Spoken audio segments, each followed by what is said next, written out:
Chama, Chama, Chama, Chama, Chama. What are you doing, bro? Chama. Must be some of that like Alex Pereira black magic. You know what I mean?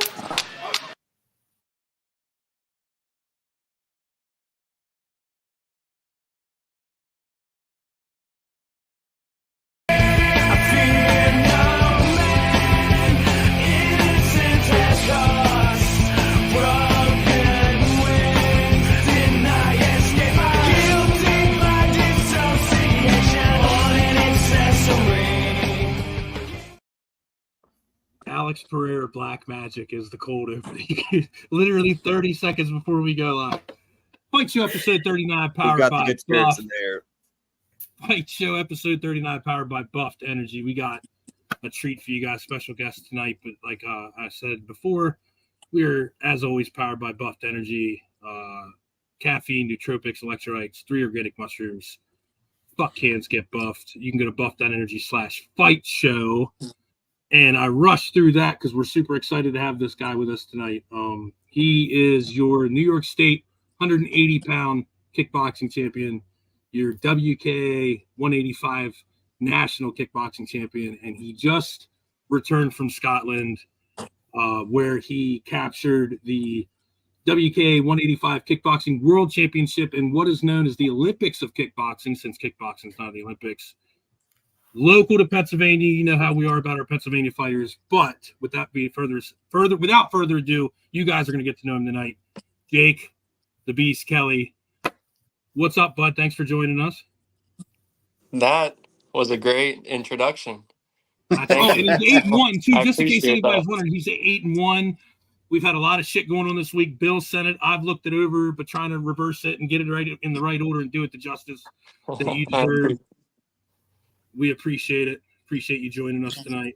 Hey, I will say this for those that are going to get to know him. Jake's swag is always on some like next level. Like I wish I had swag like this back when I fought. This guy's always got some sunglasses on, looking suave, a sharp hat, nice hoodie, like all that. As they say, What's up, Jake? on Gotta point. stay fly. Let's stay fly. Yeah, I mean that Of course, always vlog. on point. Once I found out you were coming around, I was a little bit more familiar with your brother than I was you, unfortunately. But I'm glad to know you now. Mm-hmm. That vlog you guys put out over there was just awesome. The behind the scenes stuff, just what you went through. And I urge everybody, if you're in here watching the show tonight, go check out Jake's blog. At the end of the show, we'll give you guys all the information. We'll put it in the show notes where to find it. I'm going to dip out and play producer. I'm just as interested to hear what you got to say, Jake. So you're going to leave you in the capable hands of these guys, and I'll be around on the back end. But Bill, I kick it over to you. All right, Jake, just introduce you to the group. This is Tanner Canada. He owns Fight Junkies, 80,000 members strong. In the bottom right-hand corner here is Miss Sarah. She is our moderator, keeps things moving on the social media end. So thanks for joining us, man. Yeah, nice to meet you guys. We appreciate you being here. Yeah, got a couple questions for you. I want to go over, man. Get to know you. You're young. You're young in the game, man. You're just starting out and you're pretty accomplished, you know. First question I want to ask you, man, and I like knowing this. Everybody has a different reason why. What made you? What's your why? Why do you strap up gloves? Why do you fly across the world? Why do you do this? You know, if you would have asked me this question a week or 2 weeks ago, I probably would have had a completely different answer than what I'm about to say. But yeah, that really came, you know, it hit me hard over this weekend when I was over at the World Tournament. So I had 2 fights over there in 2 different weight classes. You know, everything was just spread out, so they put me in the weight class above and then my current weight class over there. So my first fight was in the heavier weight class, and I fought this guy from New Zealand. He was real tough, you know, put a lot of pressure. It was a real good scrap, gave me a nice little shiner. But I lost a unanimous decision, and I knew going into the 3rd round that I was down. And, you know, I stood up on the stool, getting ready to come out, and I just thought in my head, like, I'm going to have to knock this guy out if I have to win. And if he wants me to quit, he's going to have to knock me out. And in that moment, like, that really told me that I'm not just somebody that does fighting. I'm a fighter, and fighting is just what I do. All right, all right. So let me ask. So what weight class was that? What was the first weight class? Did they bump you up one? Yeah, I don't know to be honest, what it was because it was in kilograms, but I just know I signed up for 185, so that was probably anywhere from like 182 to 185, depending on it. So whatever the weight class above that was.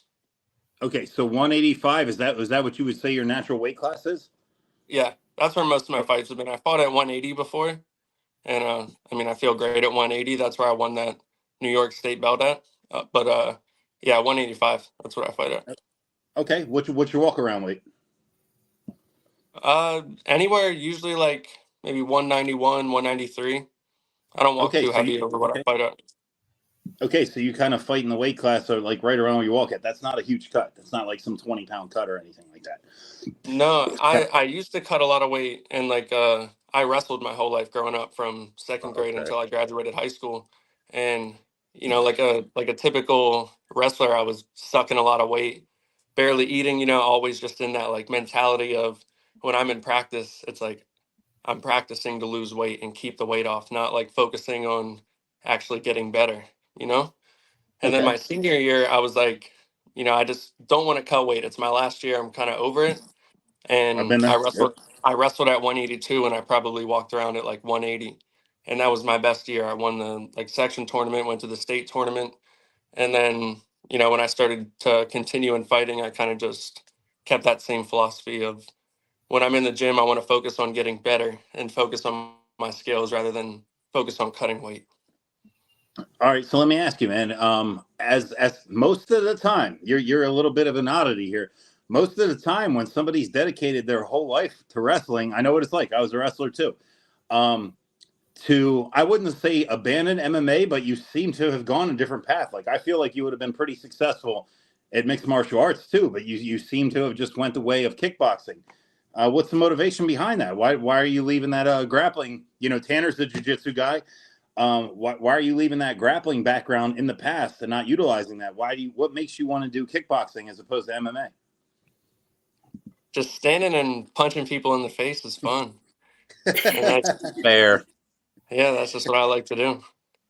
All right, so you're What are some things you took from your wrestling that helped you over in your kickboxing, if you don't mind me slipping that in? good. I would say probably the thing taken more than anything else is got to be the work ethic, because like high school wrestling and college wrestling is like the hardest thing that somebody can do. Like I'll argue that, I mean, even though, you know, I kickbox, I'll argue that that type of wrestling is like the hardest sport or physical activity that you could ever do. It's so just I won't argue grueling with and you. the practices are so long. Like it sucks. You know, like the whole point of it, you know, what makes it worth it is like winning matches, you know, and like progressing and getting that feeling of success from like sacrifice, you know. So then, you know, I kind of just transfer that into kickboxing, and I just make like everything that I do in my life about fighting, whether it's like, you know, time I wake up or what I eat or just my whole general schedule. That just is kind of what it revolves around. Well, I'll tell you to give a little background here. Jake Kelly, his older brother is Zach Kelly, one of the better fighters that's ever come out of here at Lancaster. I think he was 4-1 or 5-1 as a pro. My God, too many kickboxing matches to even mention. He has the title, I believe, for gut check that he just beats. I mean, Zach's a killer. Jake, are you ruling mixed martial arts out? Is that that you would never try it, or you just no interest anymore? I mean, never say never. You know, it'd always be enticing. And in my second fight over at Worlds, I was fighting this guy from Brazil, and I had him. I was up against the ropes, and he was coming in, and I threw a switch, or other way around. I had him on the ropes, and I threw a 1-2. You know, back up, throw a switch kick at him, and he kicked out my post leg. And when he kicked my post leg, man, he stood over top of me, and he hit me when I was on the ground. So when he hit me on the ground, my first thought was like, I can't let him get away with that, you know. So he hits me when I'm on the ground, and then I jump on his legs and hit him with a double leg, take him down in the kickboxing ring. So I mean, Well, see, that's it's what I'm still saying. instinct. You never know it might happen.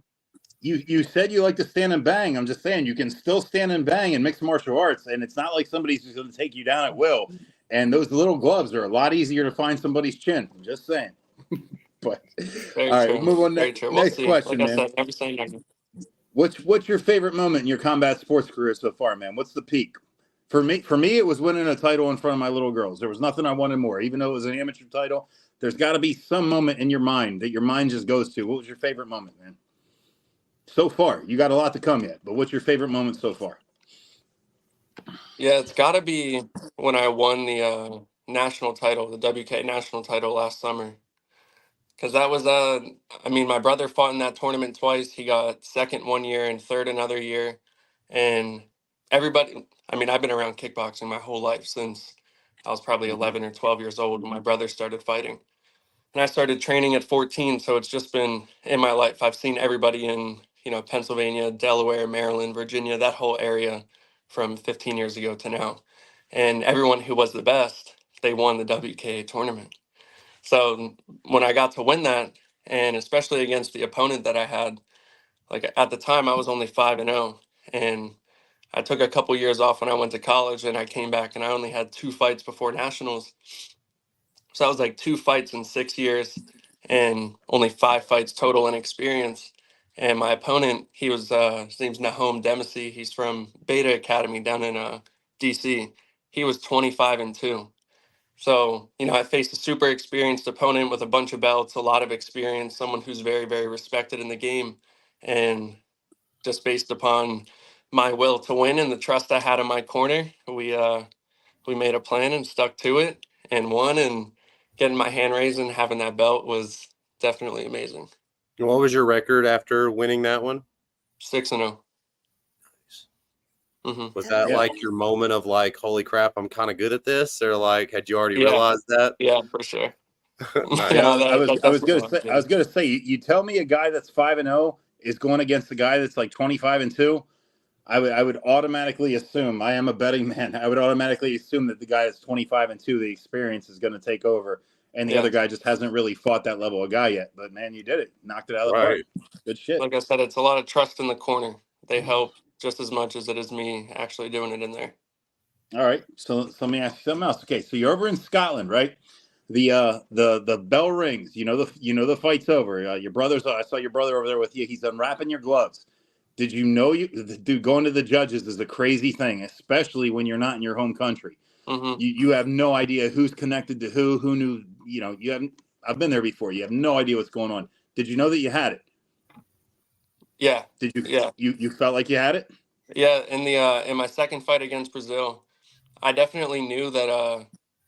That I secured it. I mean, the first round it was pretty dominant on my end. Like it was a very, very easy 10-9 round. I thought I was gonna drop him a couple times from body shots. I had him grunting and groaning in there, couple knees, couple teeps to the stomach, but he didn't go down. But I was pretty much in control.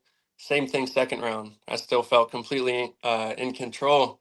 And the third round was just like a crazy scrap, man. That Brazilian was throwing like jumping head kicks, chucking hooks at me. Like he was making some crazy faces and coming for my head, but yeah, I just had to play it real smart in that round, and I knew for sure that I pulled out that victory. Okay, well, I see you and your brother, man. I'll tell you what. One thing that's a testament to you, if you're anything like your brother, the guy trains fucking hard, man. Mm-hmm. Stays in shape. I've seen your pictures, man. You stay in shape too. I can't imagine you getting all big and fat out season. You stay tight. What did it feel like when you heard that guy say, fighting out of the blue corner, and when you knew when it was official, when you knew there was nothing left to guess, when you knew all your hard work paid off and you won, man? What's that moment feel like? Man, to be honest, it was just so much relief. That was probably the main thing that I felt, because I mean, I'm not complaining about this at all, but I've just put so much pressure on myself. Like I feel like I'm the type of person that can thrive under that pressure. Like that's why I love, being in a fight. It's like, you could get knocked unconscious in front of like your friends and family and everyone around, and like, you train so hard, you have to perform. So there's so much pressure. And there was just so much I had like kind of riding on this too, like some plans I have for the future. And I've been working on a clothing collection like the past year and a half, and that's all based upon like the concept behind it was like based upon this journey to a world championship and I had to win it, to be able to drop these clothes. Yeah. So it was just, there was just a lot on the line for it. And then how much time like my brothers put into me and Christians put into me and everyone at the gym and everywhere we go, it was like, it's so much bigger than just winning it for myself. No, that makes a lot of sense, man. It's like nobody who flies from Lancaster to Scotland just to participate. Exactly. I'm coming to win, man. I'm not coming to just like participate in this shit. I'm trying, like, I want to win this shit. I'm not raising all this money for airfare and stuff just to fly out to Scotland so I can be like, hey, I participated. Like, I'm trying to win. 100%. No, that's good, man. So I'll tell you what, that leads right into my next question, man. You accomplished the goal. A lot of us in life know what that's like. Like you hit your goal. What's next, man? There's got to be something on your radar. I mean, say whatever it is, man. No matter how big, no matter how small. What's next? Yeah, well, next thing I got to focus on. My brother has a pro boxing fight in August, so I'm going to be making sure that he's ready. Be working with him. I'm looking to fight again in September. Then I know we got a bunch of guys at our gym competing at nationals, so I'll be helping with that. I really want to go to Thailand and fight over in Thailand. I think that would be something really cool to check off on the bucket list. Oh, And Yeah, that's great. yeah, just try to be real active for this next year and a half, and try to win just as many belts. Go to more tournaments, travel to more states, more events. Be the out of town guy more, and do a lot of upsets. I like it. You like the villain role. You like the hero role. So do I. That's more fun. Yeah. I'll tell you, I see you guys tagging all the time on social media. You more so than your brother are a social media presence. I see you guys down at Bill Algio's a lot, who is actually a current fighter in the UFC. I believe he's probably ranked between 15 and 20. He's right around there. How is it training down at Algio's down there? Is there a training partner down there that you brings out the best in you? Who's the guy, man, that he's a little bit above where you want to be, and you're trying to get, and you love sparring the guy, you love training with him? Who's the guy that makes Jay Kelly better? Yeah, I go down to Algio's just about every single Saturday for sparring. And there's so many great guys that are down there, and not to give that type of answer, but everybody is a great training partner in their own way. And I take so much from everybody. Like this guy, his name's Latif Scott, like he has the best jab I've ever seen. Like the first time I went to Algio's, he gave me a bloody nose, he gave me a black eye, like just from a jab. And since he did that, like that's something that I worked on so much. Or, Joey Milano, like he's so explosive and so accurate and like creative with his stuff. And even Bill, like Bill is just so slick with his movement and his angles and his timing, and just the combinations that he chooses to throw. Like everybody there is just so talented at so much stuff, and I try to kind of dissect everybody and learn from everybody and use it to kind of like mold my game into the best at everything. Okay. I'll tell you, is there a curtain fighter on the UFC roster in a major promotion? Like, what fighter inspires you? Who's the guy that you look at and you're like, man, that's the dude. That's what he motivates me. Like, I enjoy watching him fight. I tune in when I see his name on a card. Who's the guy? The most is definitely, Alex Pereira. He's Glory, two-time Glory champ, goes to UFC, 2-division champ.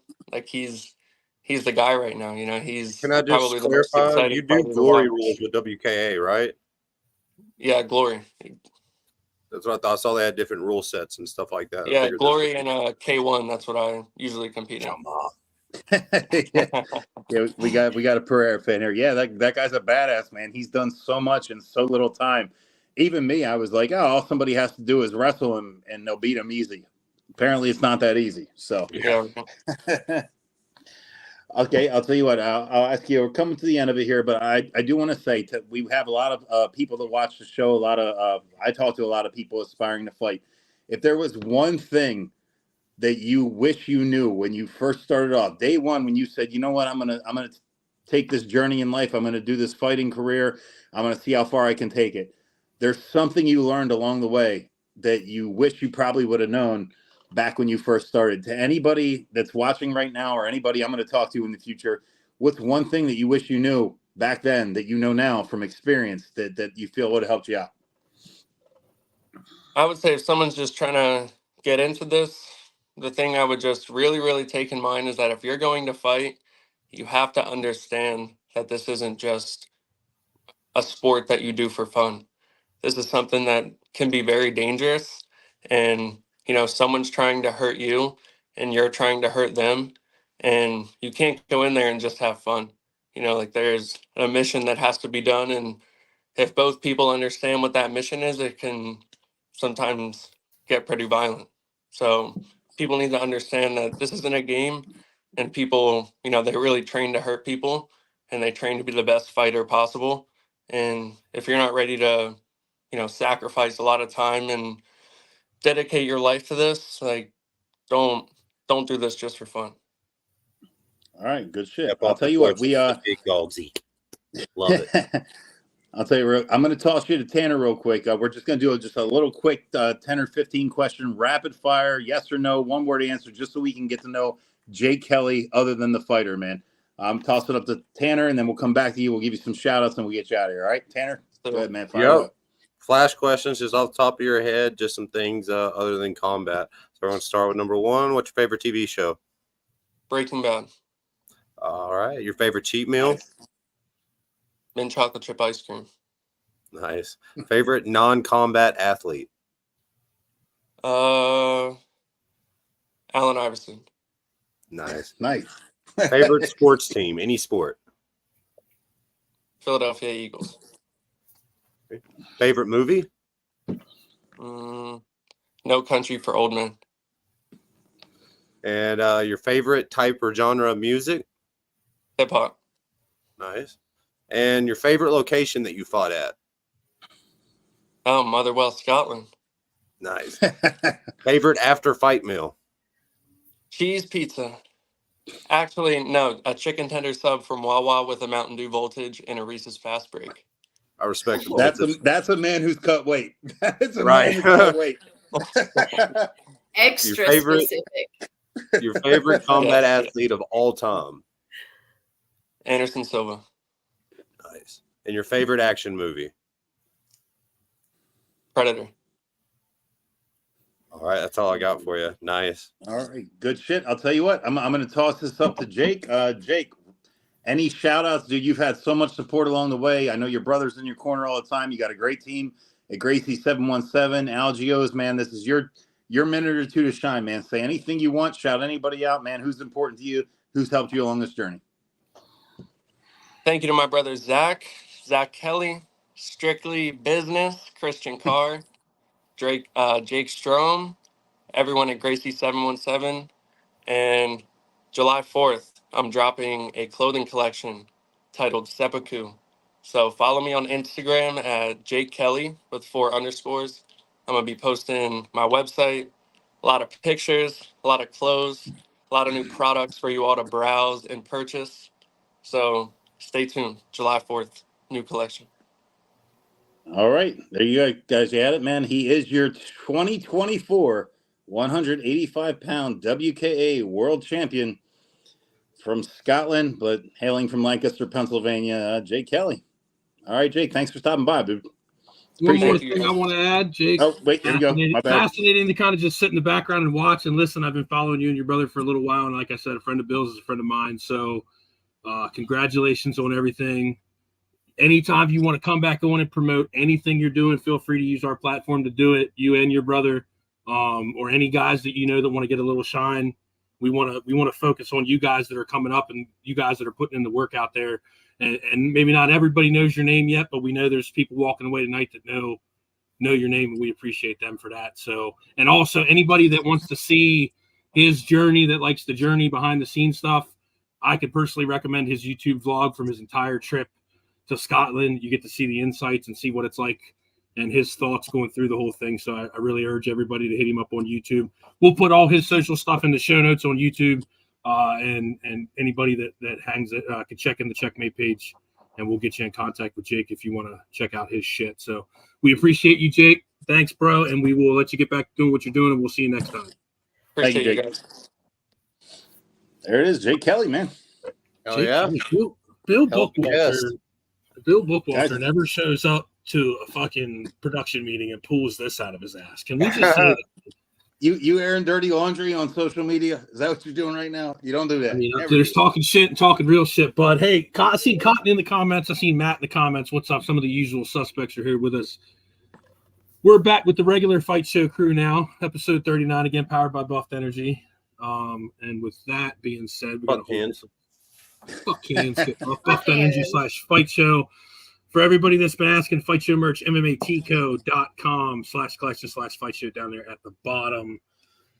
And with that being said, we will get to our new favorite segment of the week, where Bill gets to talk more and just spill the beans on whatever Sarah wants to know. So we will we'll get them up here in their right spots. That, of course, is brought to you by our good friends over at Nose Slap, where you can go to noslap.com and use the code FightShow for 20% off. The entire crew here. Bill's an addict and stepped up to the Soul Slap, but I'm using the Soul Slap too. Like I'm saying, if you've been lifting weights and you've tried salts before and stuff like that, then go ahead for the Soul Slap. The No Slap's going to be a little mild. Still a great little wake me up, but yeah, if you've messed with the salts, go for the Soul Slap. It will. I'll tell you what, I really do dig. I dig the new and improved lid. It's like a screw. It's like a screw off. You can hit it and tighten it back up.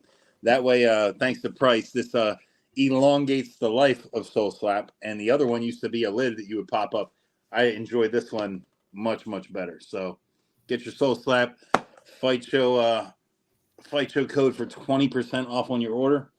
Bill he just cut a promo. What are we doing here, guys? All right, here we go. No, right? Sort of, kind of. All right, what we got, Sarah? All right. Tonight, I've got, I don't have a ton of questions for you tonight, but that's all right, because I ran that 15-minute interview like to half an hour. So here we are. Three questions is fine. It was fantastic. Are you familiar with the new gloves for UFC? I have seen what people are saying about them in the comments. In the I'm guessing initially here the knockout percentage is a hell of a lot lower than it was with the old style. But go ahead. I was just going to ask, what is your opinion on them? You know what? I'm not really noticing a difference, and I'll tell you why. Because I was watching a fight the other week, and the referee is still yelling, fingers closed, fingers closed. You can still extend your fingertips towards somebody's eyes with these new gloves like you could with the old gloves. So I don't really know, I'm not really seeing what the benefit is. Is like a guy could still get poked in the eye. I'm going to have to do some more research on it. I promise I will deep dive into that this week. I'm seeing a lot less knockouts.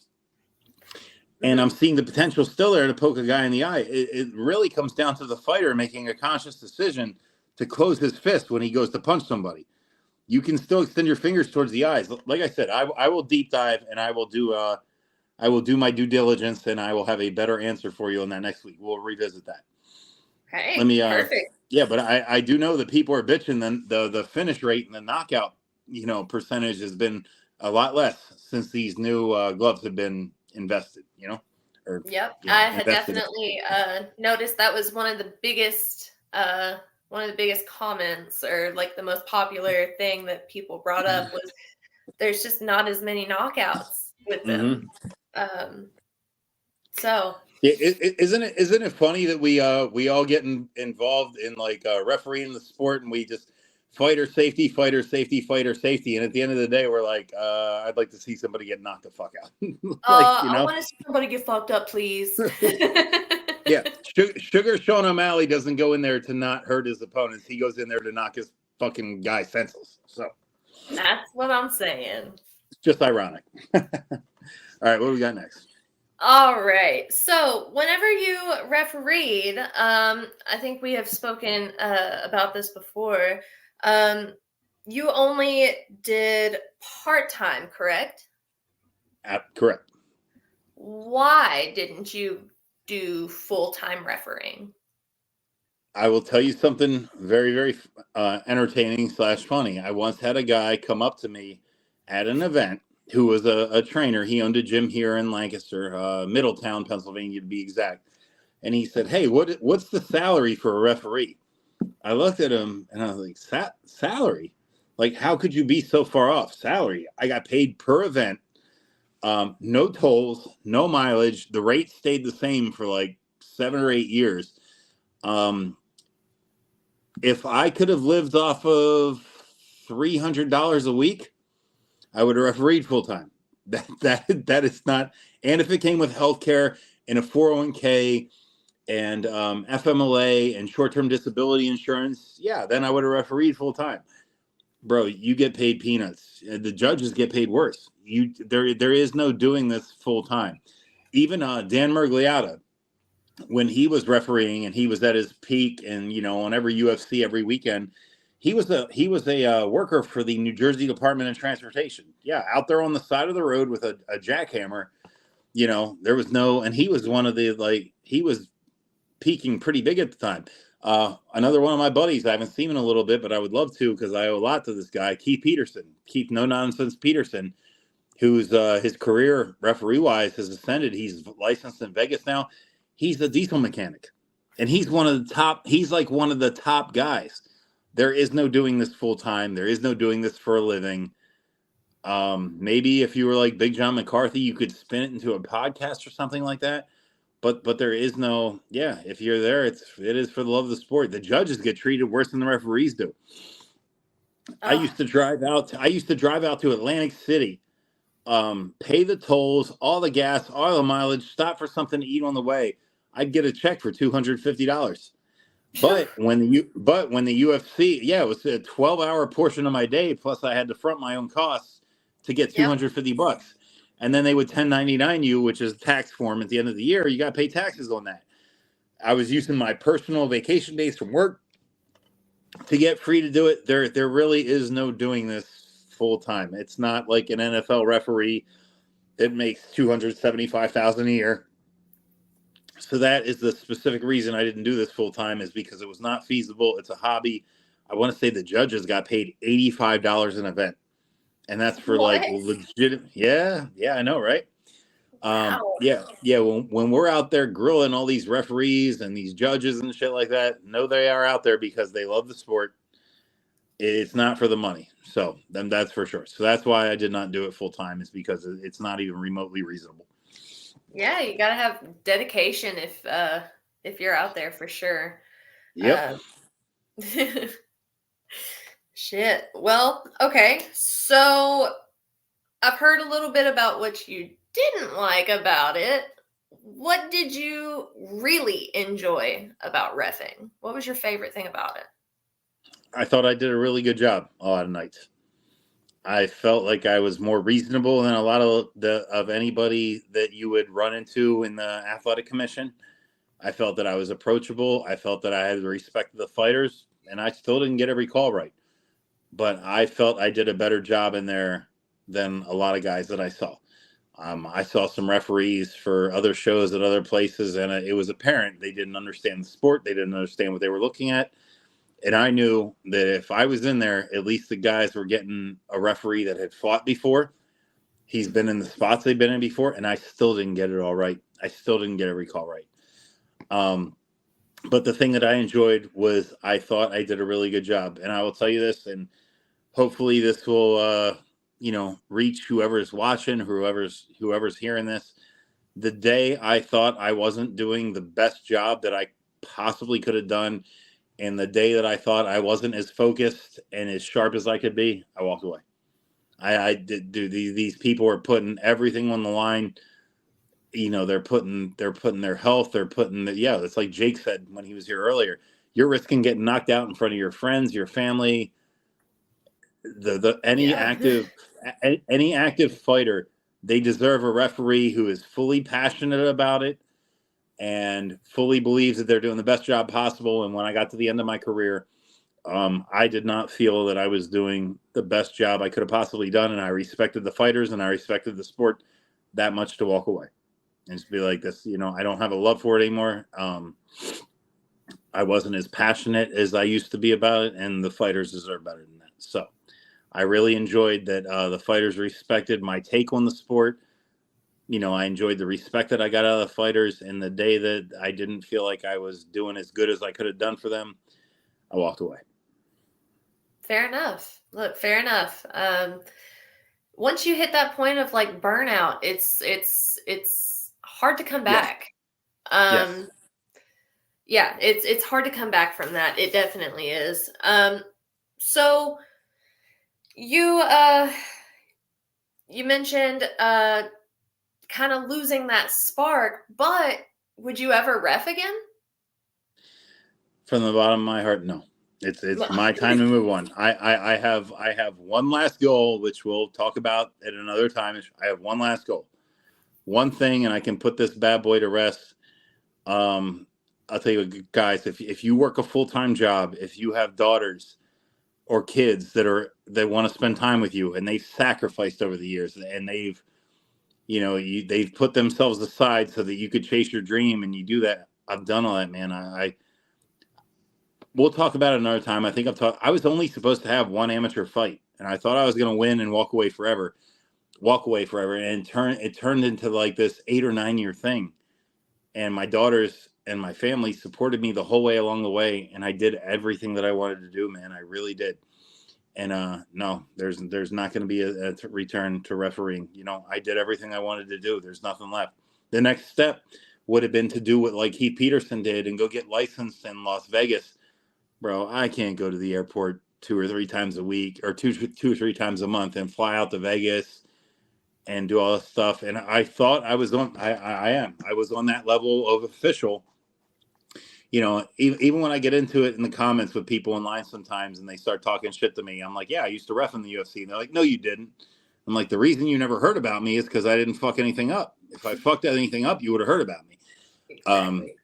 Yeah. So I felt that I did a very good job at it. I was only going to get better, but like I was ready to give myself back to my family and my mom, and and my daughters, and and like we discussed earlier, I make a good living at my work, much better than I ever did refereeing. So, and I did everything I wanted to do, and I was just done to walk away. So no, there will be no return to MMA refereeing. I have one last thing that I want to accomplish. We'll talk about it another time.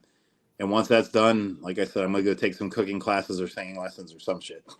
I don't want to, I enjoy being a fan and talking shit online and saying whatever the fuck I want to say. Being a referee means I can't say whatever. I'd say singing lessons before the cooking lessons, everybody. I want to hear it. I will go back real quick since we're sponsored by No Slap on this one. Matt Lee, yeah, you got to add the water, dog. Let me tell you, add that little half a teaspoon and then let it shake it up and let it sit 5 minutes and just hold it right up by your nose and tell me personally what happens. Record it. Uncle Bill might not tell you what you want to hear, but he's going to tell you what you need to hear. Wise words. And I only talk to God when I need a favor.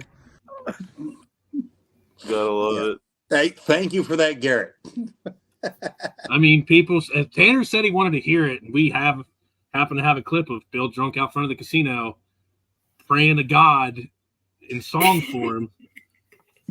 Waiting for the 7-leg parlay. He's working on a 7-leg parlay for 3 months, and he's just praying.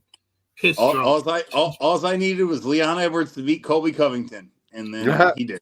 That was a good night. That was a fun night. Hell yeah. Well, with that being said, happening, go ahead, Tanner. By all means, I was going to say you want to get to the card. That's all I was going to say. Yeah, we're going to get to the card. I'm swapping these banners out here, getting rid of some. Bill, hey, you know what? I will give Bill credit. He gets better week after week. He didn't hide behind the No Slap logo this week. I threw it up there last week. I had to take it down because it was literally covering his face. The only thing I regret, we don't have the "I'm too sexy for my shirt" video. We should. I feel like that's crossing the line there. Oh, all right. So we got somebody in the comments. Appreciate you, Cotton. Thanks for stopping in, buddy. Feel free to watch the rest of the episode on our YouTube channel at Checkmate MMA. Yep, covering 303. Yeah, what are we doing for that, guys? Are we doing a post show? I don't think we're pulling off a live watch party with everybody. Are we doing a post show? What are we doing for 303? Is post show okay? I'm totally down with that. We seem to get pretty Sarah, good. Will that be okay? Can you get a nap in? Are you gonna? I can get a nap in, and I'll be awake. Yeah. I mean, that way Really? we can Bill, are sit you there off and enjoy Saturday? the pay-per-view and then talk about the mind-blowing shit that's happened. Do you want to get drunk for 3 hours and watch the UFC and then come on the internet and talk about it? I do.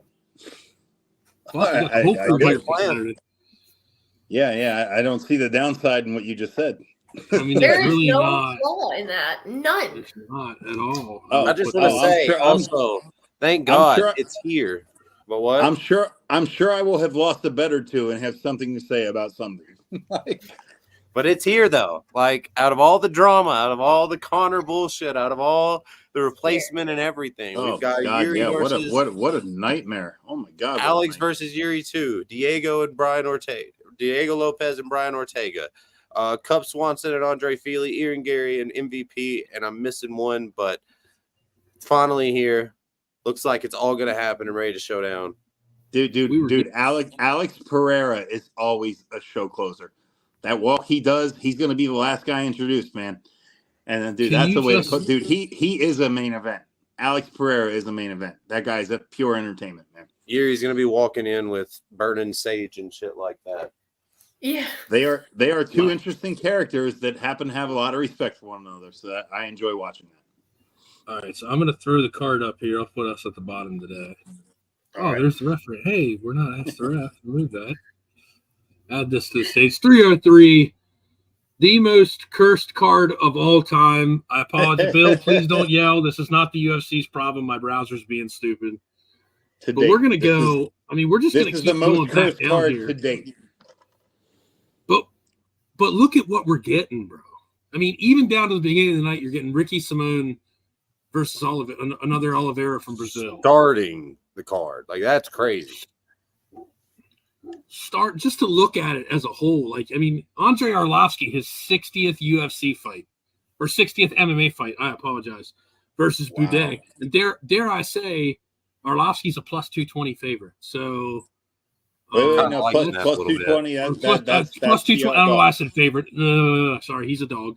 Plus 220. I'm thinking easy money Andrei Arlovski. I don't know why I said favorite. I'm sorry, my brain's not working right. Michelle Waterson Gomez, the other karate hottie, as opposed to Mr. Nice Guy. Jillian Robertson from Canada. She always puts on a good show. I've heard some people speculate that maybe Michelle Waterson, and like they're wondering if we're going to see some gloves down. Maybe. Possible she's getting that point. Hey, OnlyFans pays a lot apparently. So yeah, maybe. I mean, she's been doing it for a while, and she's went toe to toe with some top women. I mean, and she's put on some good scraps. So I mean, you can't really knock her. You know, she's done her thing. But curious. Peyton Talbot. I hit that. I heard him say in an interview 2 fights ago that he was tired of people saying about his grappling, and he subbed the guy. And I hit for like plus 2,200. So I'm all in on Peyton Talbot.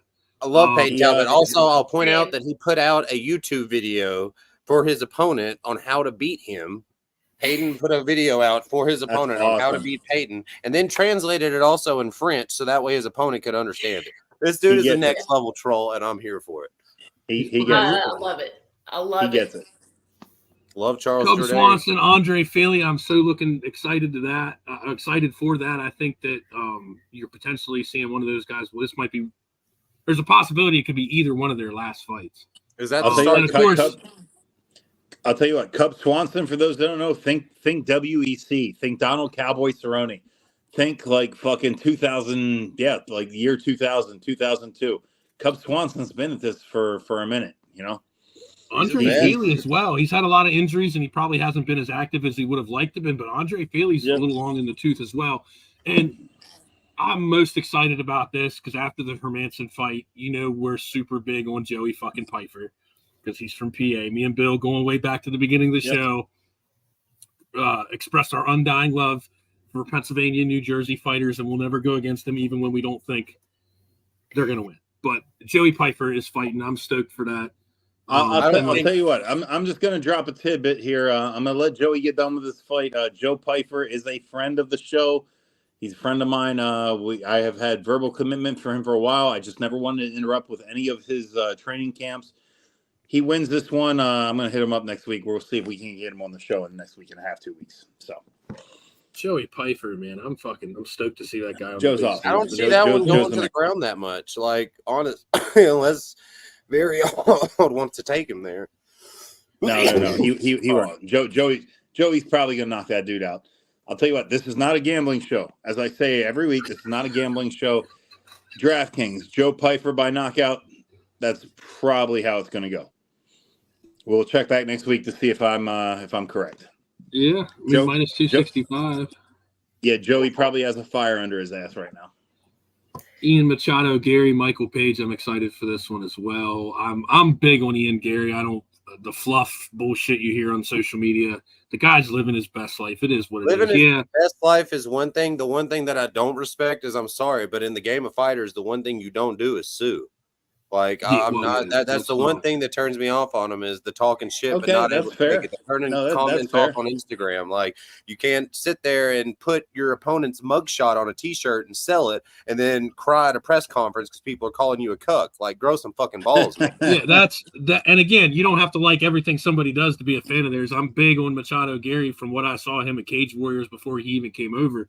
The bravado a little bit, yeah, it is what it is. The cuck shit, yeah, it is. That's his own personal business. I'm not even on that. Like, That- about the that home was- life that stuff. was That's some your straight- personal business. Like, whatever. That was some dude. straight But, like, bitch shit. come on, That was man. some Like, you straight gotta. bitch shit. I'm gotta also stand not big on Myra Bueno Silva, and I hope Yeah, Chafin no. smashes the Brazilian. Hold Anthony up. Why are we Smith, not big on Myra? I'm not big on. Again, she's clearly number 3. Everybody that makes the walk gets respect. She's number 3 in the top promotion in the world. I'm just because I'm not big on her doesn't mean she's not doing the damn thing. I was just curious. I just understand she had one.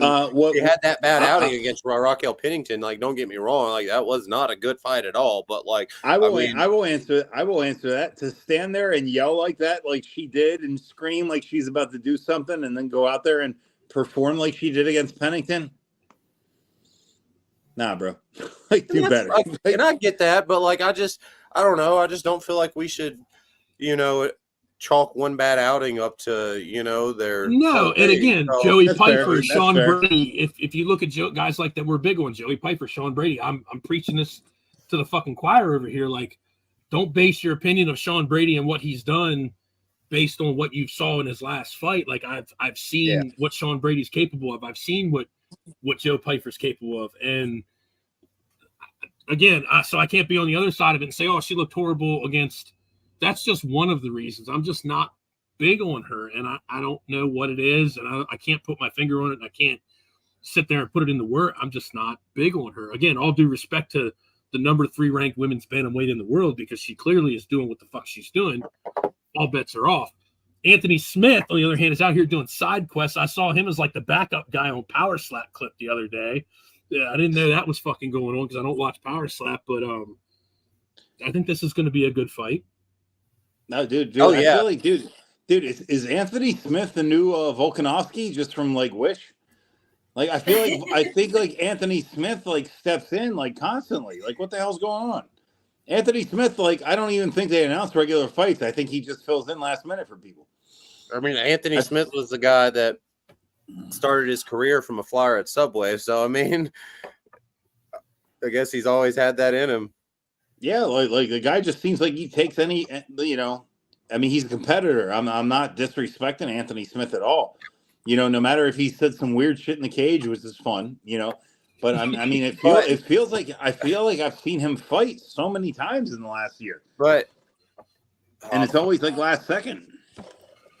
Bill, you're going to be a little bit upset with me, but I think after a tough first round, Brian Ortega beats Diego Lopez. If I Brian think you see Ortega how I wasn't gonna say it, but I'm gonna say it. I think you're right. I think you guys see how tough Diego Lopez is right now. I think you were like, holy fuck, this guy's been good the whole time. Diego Lopez is the shit, bro. You guys will see. You'll see on Saturday.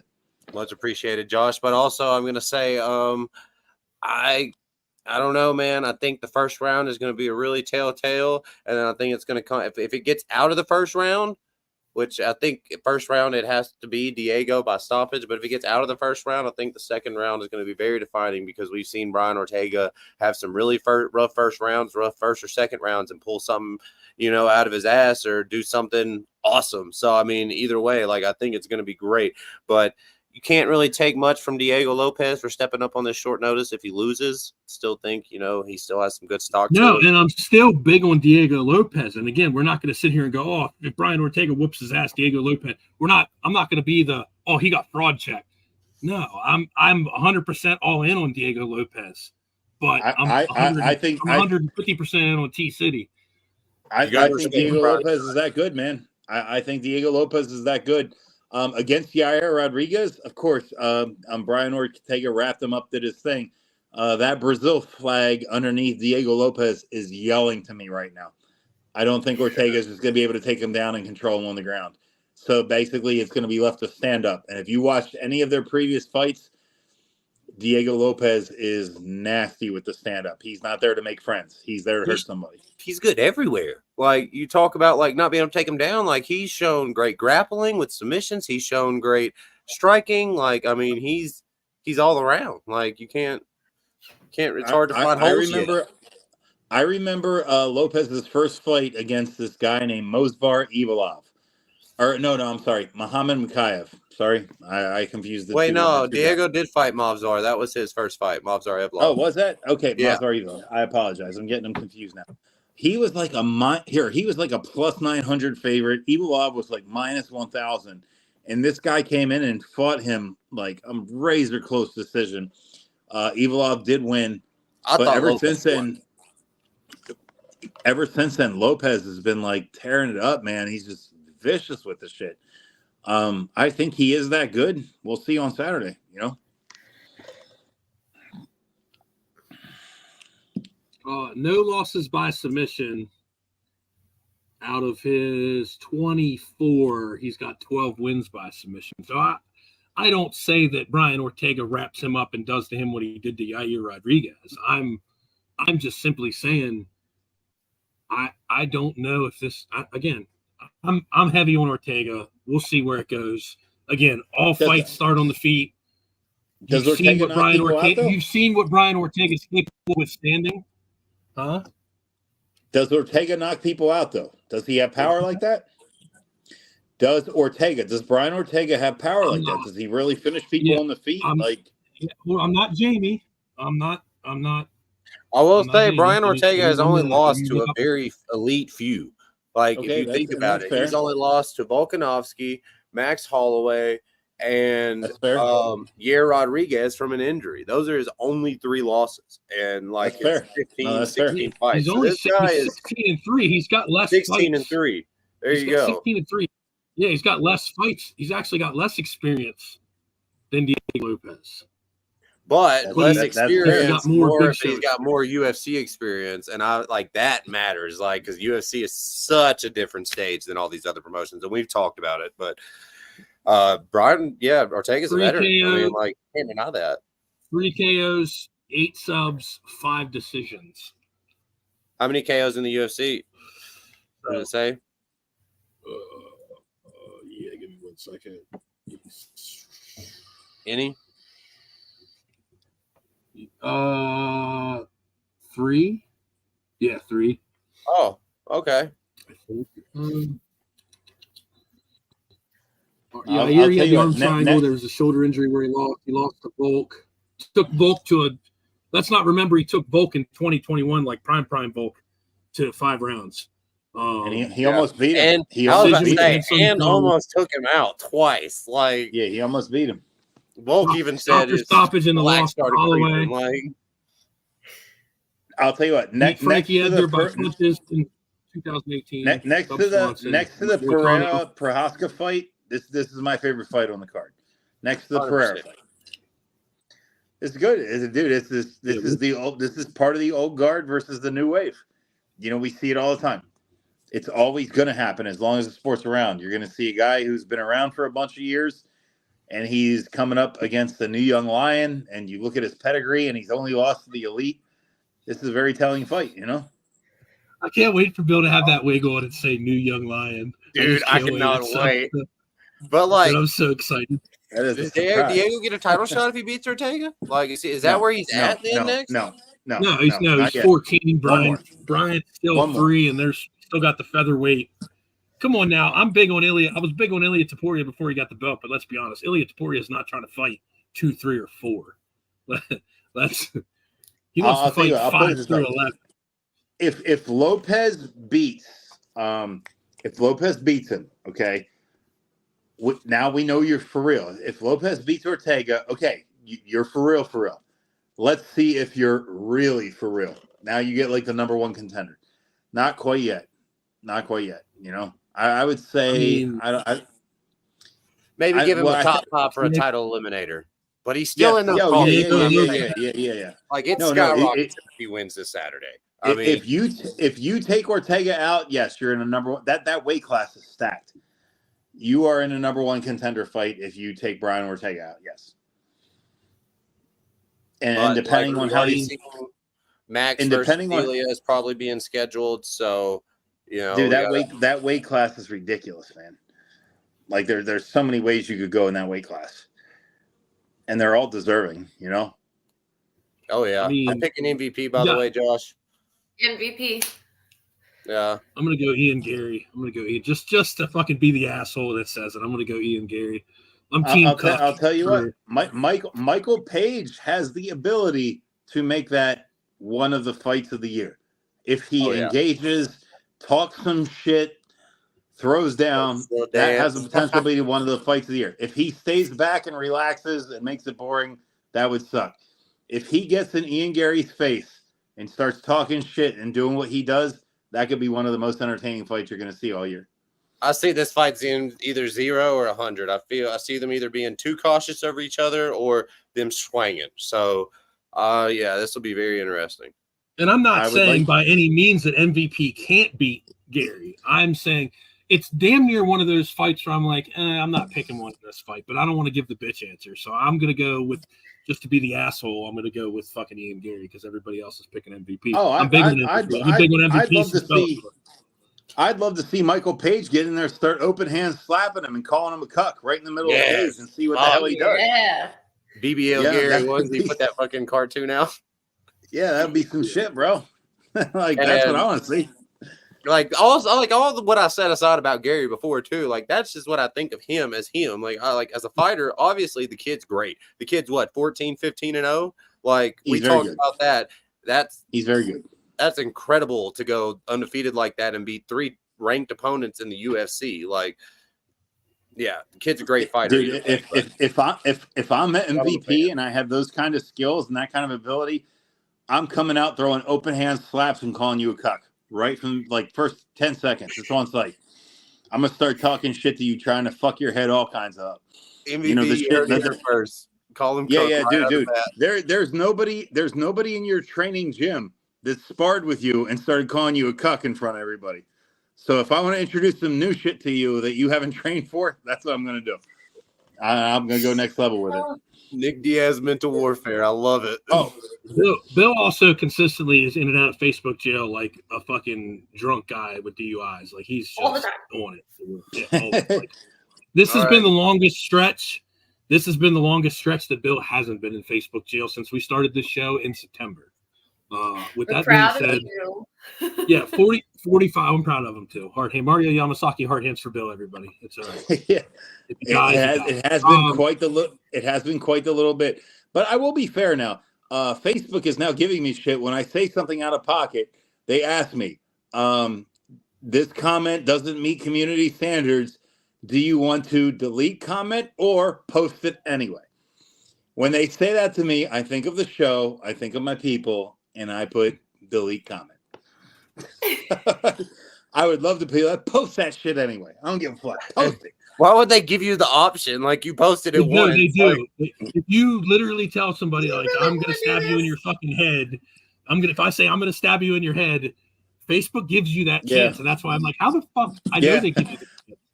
He's like, Yeah, well, why do they even give you the chance? Like, if they're telling you, like, all right, you're gonna go to Facebook jail, like, but you can do it anyways. Like, obviously, because hold on, I will answer that, because when you think twice about it, you realize you have made promises to people that you're going to do better. And you're like, well, if I don't delete this, they're basically telling me that they're going to send me to Facebook jail, and then I don't get to talk shit to people. And like, you make a business decision. I enjoy talking shit to people on Facebook. I like being able to share our show. I like being able to share our events. So, like a humble little cuck ass bitch, I delete my comment and I let Zuckerberg win for the good of the show. So I will say I love you guys, and yes, I make moves in my life because you guys come into the forefront of my thinking at times. Well, that's good to know. But we appreciate that, Bill. Touching. Who you got for Yuri? Who you got for Yuri versus? I was gonna say, we still got the main event to discuss, and yes, Alex. Hands down. Tama. Alex. What round, Bill? Second. That guy's a badass dude. Yeah, he's one of the most accomplished. Dude, he's one of the most accomplished MMA guys in the shortest amount of time, and I've been convinced forever and a day. I'm like, all somebody has to do is take him down, and here he is. He's eyeing down his he's got the potential to be the first 3-time weight class champ in all of UFC. Like the guy. Every time he walks, he makes history, bro. Every time he walks, he makes history. And that's where I'm at. Like, I wasn't even. Go ahead. Sorry, go ahead. I was saying I wasn't even that big of a fan of Alex when he came in. I thought they put him up to the title a little bit quick. I was a big Izzy fan, and but when you see this guy just keep making history like the way he does, how can you not be a fan? Like, holy shit! I am on the right side of history now. Like, I want Alex to do the motherfucking thing. Like, holy shit, it's awesome. I don't think I'll ever get to see it, but dream fight is John Jones versus Alex Pereira heavyweight. I don't think I'll ever get to see it, but like. Because I've been, dude, since day one, I'm like, all somebody has to do is take Alex down. What if he got in there and knocked John Jones out? That'd be fucking nuts. That would blow my mind. I would need a couple days to decompress and think about what I just saw. Dana in every other interview. I know I said it before, guys. Not John Jones. Have you guys heard of Alex Pereira? Like, headdress on. Shit, the fucking headdress on the face. Hey guys, Chama. Yeah. I mean, Chama, guys, Chama. No, but and this has probably been like the last 6 months, 8 months, 7 months. I don't even remember when the fight was at this point, but there's still people arguing the last Yuri stoppage. Well, Yuri's going to do this because he knocked. It was a fucking early stoppage.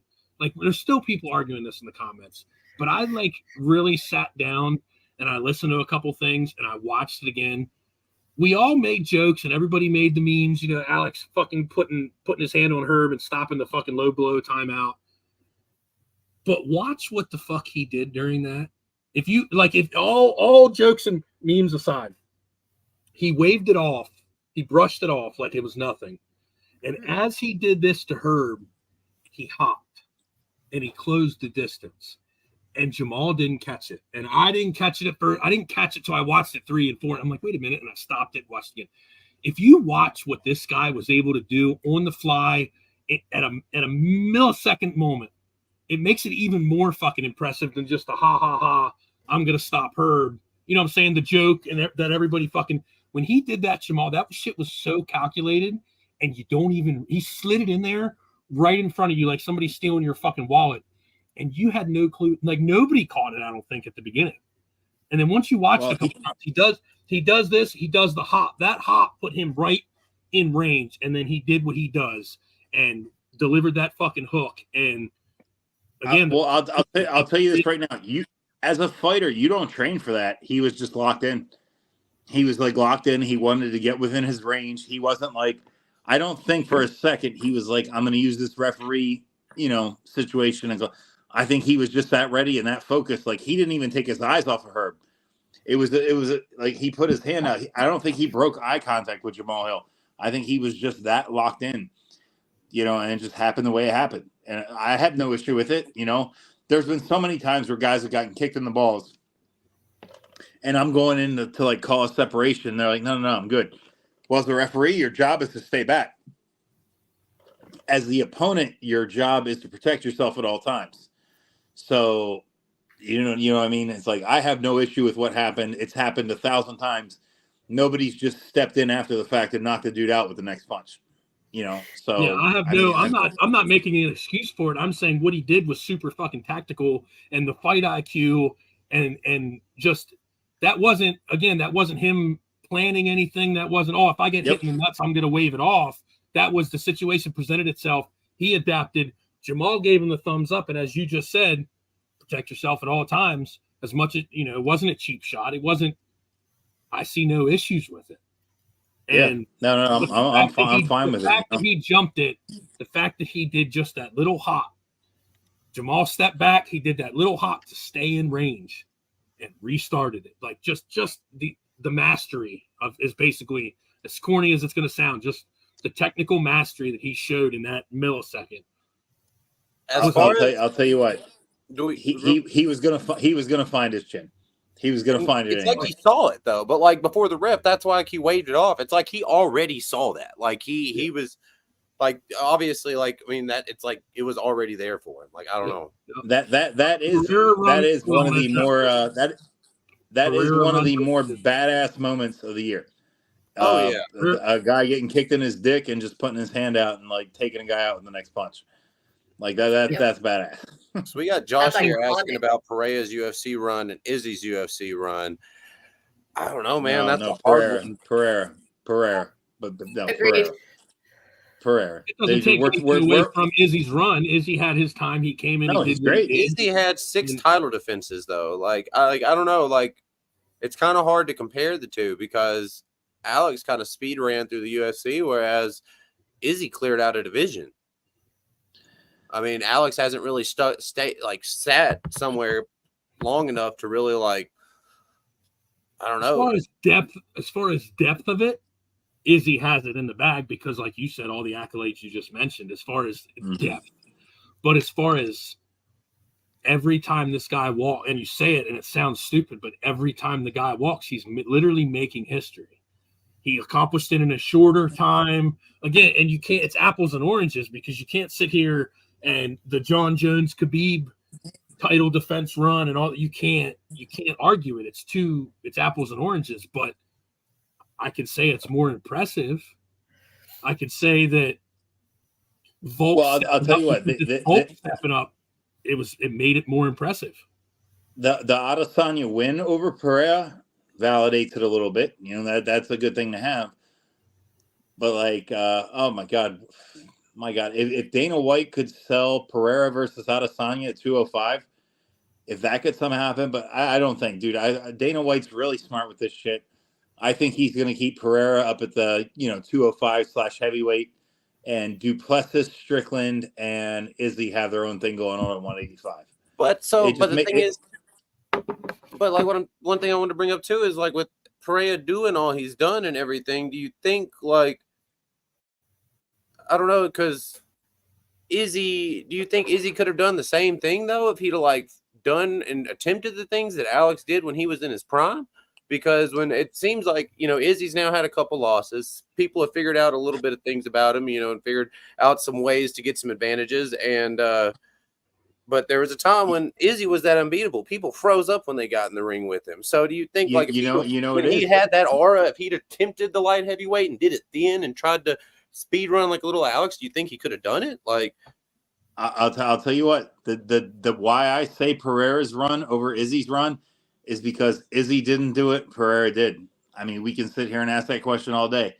Izzy didn't do it, Pereira did. So that's why I say I'm not taking anything away from Adesanya's run, man. He's one of the greats. He was the Anderson Silva after Anderson Silva was Anderson Silva. He didn't do what Pereira did. That's just what you say. Could he have done it? Maybe. I don't know. But the fact is, he didn't do it. Pereira did. So Pereira's run is better to me. Again, there's different caveats. You can look at it from you got to take different things into different considerations and different conversations, because like you have the depth of resume, which people that argue the Khabib argument, when you're 13-0 and you're beating a guy that's whatever he was when he was 13-0, like that's not depth of resume. You have a guy as far as star power. I think Izzy in the near future, he gets through Izzy in the near future, or I'm sorry, Alex in the near future, bigger star than Izzy, and the asterisk with that is he don't speak barely any fucking English. I mean, you had Khabib cobbling together sentences and people respecting him as a person. Alex can't even do that. So the fact that Izzy can get on a mic and cut a promo, and I was happy for Izzy when he got the title back, and he literally sat there and took the time to be like, if you can just appreciate this for 1 minute in your life when you get stuff like this, like you need to just be happy and go. Like, again, I'm all for that. But, and again, maybe we're still also in the middle of it. You're talking the end of Izzy's run. Why was it the end of Izzy's run? I didn't say it was the end. I was just saying now we've seen him have a couple losses, and we've seen him that run's over. Regardless of he was on. Regardless if he Tony Ferguson's and goes 7 in a row or wins 7 in a row, that run, that prime Izzy run is done. You've got X amount of time off. You have that run's done. So like in history, that's already been cemented. Alex's run is still going. And again, here and now, I don't think we're done seeing it yet, because are we still going to have this conversation? No. Listen, here's this. In a here's month from now, 2 months from now, are we going to have the conversation if Izzy goes out and loses to Drickus?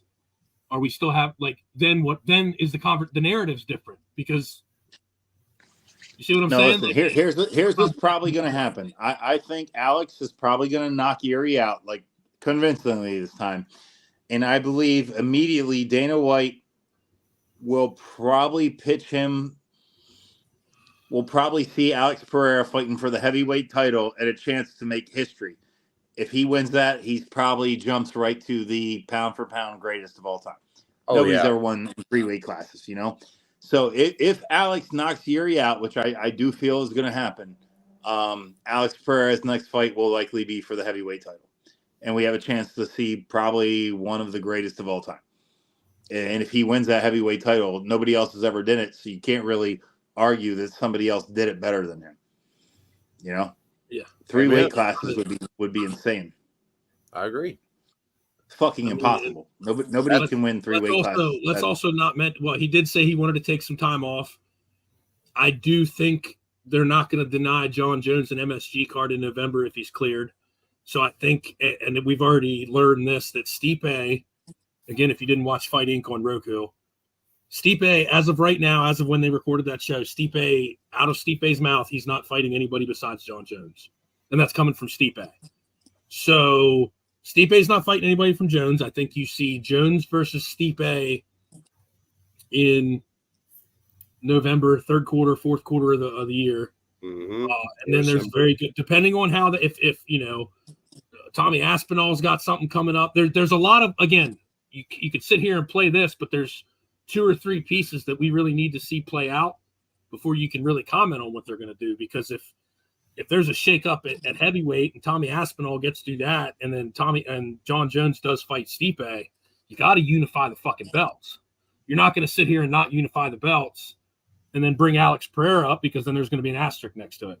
So I think they're go ahead. As we have talked about on this show before, Dana White always has outs. It doesn't matter who wins. He's got a lot of options, man. He's got a lot of options for us as fans that we're going to enjoy no matter how it shakes out. And Hunter Campbell has a silver tongue, if we've learned anything from that fighting show. Yeah. He's good. We have the sport of mixed martial arts always stays interesting, man. Yeah, even on the slow weeks, we got Black Magic quotes, and we're getting ready for probably one of the biggest cards of the year. It's good. What's so you got anything you want to bitch about, buddy? We're an hour 15. Yeah, that's all I got. That's all the time I got. Chopper off. Tanner's going to get out of here. Do you got anything you want to bitch about this week? Because if not, we'll just throw it to the 500 level ad real quick, and we can hop on out of here, buddy. Do the I can do it. I just to pay some bills. I can do a 10-second rant real quick on one thing, and then we'll be right back. Well, as always, our good friends at 500 level. I'll go back here, Tanner. Show them your Poetan, your beautiful Poetan again. I got the fresh one coming for the 302 post show as well. I fucked up. I got the Sean Brady shirt on. I should have it's Joey Piper fight week. I should have the Joey Piper shirt on, but I'm getting ready to get the banner up here. The Ref Rant is our weekly look at what pisses referee Bill Bookwalter off. It is always brought to you by 500 Level. Code FightShow for 20% off, and that's all officially licensed sports apparel. We go there strictly for the UFC stuff. But if you are a football fan, baseball fan, Sarah goes for Sugar Sean O'Malley. I was just going to say, it's Fight Show 20. It's not just Fight Show. It's Fight Show 20. I thought I said Fight Show. Well, it's on the bottom of the screen. I'm trying to read from the text here. Fight Show 20, 500level.com. Yeah, 20 to get you 20. Fight Show 20, 500level.com for your officially licensed UFC apparel. Bill's got their UFC logo shirt on. Tanner got the Poetate. Of course, I got the Sean Brady. Sarah does, in fact, own a Sugar Sean O'Malley shirt. That's no surprise to anybody tuning in. And with that being said, I will add this to the stage, and we will go to Bill Bookwalter's Ref Rant, again brought to you by 500level.com. Later, guys. See you, Tanner. All right, this week's Ref Rant, like I said, I'm going to keep it to 10 seconds or less. Make the weight. When you sign up the contract, you could make the weight. You would just have to start a little early, which means, I'm not going to be 20 pounds heavier than the opponent that I'm fighting on fight night. Kelvin Gastelum, Daniel Rodriguez, poor form Kelvin Gastelum, and the fact that it's been so many times, I don't know. It's just not respected, man. Do better. If you say you're going to make a weight, make a weight. And if you can't make that weight, or if it's too difficult, bump up a weight class. Put on a little bit of weight. Do it right. Part of being a man is honoring your word. If you say you're going to do something, man, figure it the fuck out. Do it. Especially at this level of fighting. You've had trouble making 170 pounds in the past, and then you take another one. Like I said, cut the weight earlier. You could have made it. You just wanted to have this huge advantage, which is basically cheating, and they let you get away with it. And now Daniel Rodriguez is probably going to get cut from the UFC because there's not really a lot they can do with him after the fact. You know, if you this just goes in life, not only mixed martial arts. If you get rewarded something, if you say you're going to do something, be a man, do it. Make the weight. That's it. Well, yeah. Duh, Kelvin. Also, why Kelvin? Why not Kevin? But anyways, we're gonna jump off here. We got we're gonna jump out of the stream here, leave it on for about a minute, moment of silence. Sarah lost a good friend of hers this week. We throw a little thing up. My bad. Yeah. So we're gonna throw that up, moment of silence, and then we will see you guys Saturday night. We'll probably be on sometime, maybe around the main event, but we will definitely be doing a post show. Look for that on the Checkmate Entertainment Facebook page, as well as stream live to the Checkmate MMA YouTube page at checkmatemma.com. I'm going to throw the banner up here one more time. Fight Show merch for everybody asking. MMATco.com/collection/Fight Show. First drops there at Checkmate MMA across all socials for full episodes and clips as well. And with that being said, we will see you guys Saturday for the 303 post show. I'll tell you what. We still here for a second? Sarah, you still there? Price, you still there? Yeah, we're still here.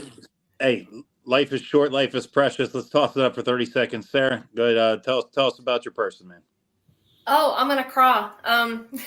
That's why we did. That's why we did it this way, Bill.